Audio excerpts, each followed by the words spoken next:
ಆಯಿತು. ನಿನ್ನೆ ತಾನೇ ನಾನು ಮಾತಾಡ್ಸ್ಕೊಂಡು ಹೋಗಿದ್ದೆ. ಕಾವ್ಯ ಗ್ರ್ಯಾಂಡಲ್ಲಿ ರಾಮಲಿಂಗಾರೆಡ್ಡಿ ಮತ್ತು ಇವರು ನೀಲಕಂಠ ಕಾಫಿ ಕುಡಿತಾಯಿದ್ರು. ನಿನ್ನೆ ವಿಶ್ ಮಾಡ್ಕೊಂಡು ಹೋದೆ.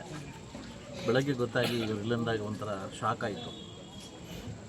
ಸೊ ಭಗವಂತ ಭವಿಷ್ಯ ನಾನು ಒಂದೇ ಮಾತು ಕೇಳೋದು, ಇಡೀ ಕುಟುಂಬಕ್ಕೆ ಒಂದು ದುಃಖ ತರ್ಕೊಳ್ತಕ್ಕಂಥ ಶಕ್ತಿ ಕೊಡಲಿ. ಬಹುಶಃ ಕಾಂಗ್ರೆಸ್ ಪಕ್ಷಕ್ಕೆ ಒಂದು ದೊಡ್ಡ ಆಘಾತ ಅಂತ ಹೇಳ್ಬೋದು. ಅವರ ಒಂದು ಹೋರಾಟ, ಅವರ ಒಂದು ಪ್ಲ್ಯಾನು ನಮಗೆಲ್ಲ ಒಂದು ಉತ್ತೇಜನ ಕೊಡ್ತಾಯಿತ್ತು. ನಾನು ಕೂಡ ಸಾಕಷ್ಟು ಮೀಡಿಯಾದಲ್ಲಿ ಕೂಡ ಕೇಳಿದ್ದೆ, ಅವರ ಮಾರ್ಗದರ್ಶನ ತಗೊಳ್ತೀನಿ ಕೂಡ ಹೇಳಿದ್ದೆ.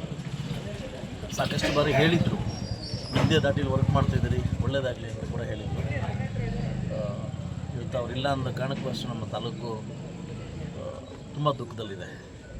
ಬಹುಶಃ ಆ ಕುಟುಂಬಕ್ಕೆ ಮತ್ತು ಕಾಂಗ್ರೆಸ್ ಪಕ್ಷದ ಎಲ್ಲ ಕಾರ್ಯಕರ್ತರಿಗೆ, ಎಲ್ಲ ನಾಯಕರಿಗೆ ಆ ದುಃಖನ ತಡ್ಕೊಳ್ಳತಕ್ಕಂಥ ಶಕ್ತಿ ಕೊಡಲಿ ಅಂತ ಈ ಸಂದರ್ಭದಲ್ಲಿ ಅವರ ಆತ್ಮಕ್ಕೆ ಶಾಂತಿ ಸಿಗಲಿ, ಭಗವಂತ ಒಳ್ಳೇದು ಮಾಡಲಿ ಅವ್ರಿಗೆ ಆತ್ಮಕ್ಕೆ ಅಂತ ಹೇಳ್ತಾ ಈ ದುಃಖನ ಬರ್ತಕ್ಕಂಥ ಶಕ್ತಿ ಇಡೀ ತಾಲೂಕು ಜನತೆಗೆ ಕೊಡಲಿ ಅಂತ ನಾನು ಕೇಳ್ಕೊತೇನೆ. ಎಲ್ಲೋ ಒಂದು ಕಡೆ ರಾಜಕೀಯ ವ್ಯಕ್ತಿಗಳಿಗೆ ಒತ್ತಡಗಳು ಜಾಸ್ತಿ ಆಗಿದೆ, ಅದರಿಂದ ಈ ಥರ ಏನಾದರೂ ಸಂಭವಗಳು ಖಂಡಿತವಾಗ್ಲೂ ಅದು ನನಗೂ ಒಂದು ಎಲ್ಲೋ ಒಂದು ಕಡೆ ಅನಿಸ್ತು.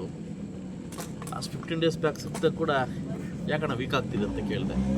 ಇಲ್ಲ ಮತ್ತು ಚೆನ್ನಾಗಿದ್ದೀನಿ ಅಂತ ಕೂಡ ಅಂದರು. ಬಹುಶಃ ಎಲ್ಲೋ ಒಂದು ಕಡೆ ಈ ರಾಜಕಾರಣದಲ್ಲಿ ಈ ರಾಜಕೀಯ ಒತ್ತಡಗಳು, ನಮ್ಮ ಲೈಫ್ ಸ್ಟೈಲು, ಎಷ್ಟೊತ್ತಿಗೂ ಮಲಗೋದು, ಎಷ್ಟೊತ್ತಿಗೂ ಎದ್ದೇಳೋದು, ಎಷ್ಟೊತ್ತಿಗೂ ಊಟ ಮಾಡೋದು, ಇವೆಲ್ಲ ಆರೋಗ್ಯಕ್ಕೆ ತೊಂದರೆ ಕೊಡ್ತವೆ. ಯಾಕಂದರೆ ನಾವು ಕೂಡ ಅನುಭವಿಸ್ತಾ ಇದ್ದೀವಿ ಅದನ್ನು.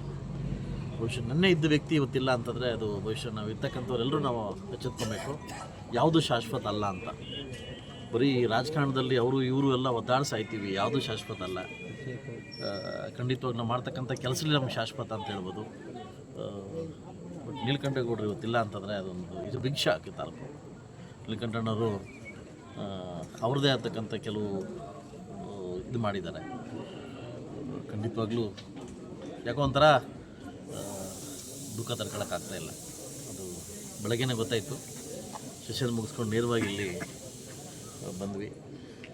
ಇದರಲ್ಲಿ ನಮ್ಮದಲ್ಲಿ ಯಾವುದೂ ಪಕ್ಷಭೇದ ಇಲ್ಲದೆ ವ್ಯಕ್ತಿ ಅವರ ಆತ್ಮಕ್ಕೆ ಶಾಂತಿ ಸಿಗಲಿ ಅಂತ ದೇವ್ರನ್ನ ನಾನು ಕೇಳ್ಕೊತೇನೆ. ದ್ವೇಷ ರಾಜಕಾರಣ ಬೇಡ ಅಂತ, ಯಾವುದೇ ಕಾರಣಕ್ಕೂ ದ್ವೇಷ ರಾಜಕಾರಣ ಬೇಡ.